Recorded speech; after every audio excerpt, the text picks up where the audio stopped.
אך, איזה כיף להיות בן של אמא מרוקאית. רק ברכות.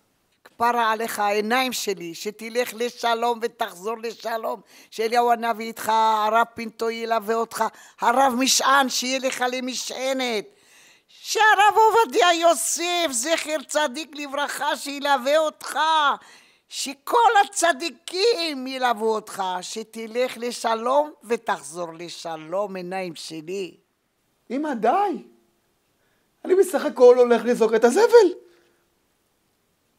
אך, אמא שלי, יקרים שלי, אתם יודעים, לפעמים בחיים אנחנו רצים, ממהרים, עסוקים בעצמנו, ופתאום, ברגע של שקט, אנחנו נזכרים מי זאת שתמיד הייתה שם בשבילנו, מי זאת שדאגה לנו כשהיינו חולים, מי זאת שהכינה לנו אוכל כשהיינו רעבים, מי זאת שתמיד מאמינה בנו, גם כשאנחנו לא מאמינים בעצמנו.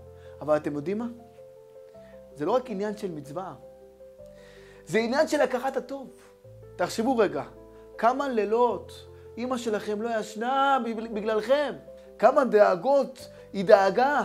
כמה תפילות היא התפללה עליכם. אני רוצה לספר לכם סיפור קטן. פעם שאלו ילד קטן, מה זה אמא? והוא ענה בתמימות. אמא זו מישהי שתמיד יש לה זמן בשבילך. אפילו כשאין לה זמן. ואתם יודעים מה? הילד הזה צדק. אמא תמיד תהיה שם בשבילנו. היא תמיד תדאג לנו, תמיד תאהב אותנו, תמיד תתפלל בשבילנו. לא משנה בני כמה אנחנו. בעיניה נשאר תמיד הילדים הקטנים שלה.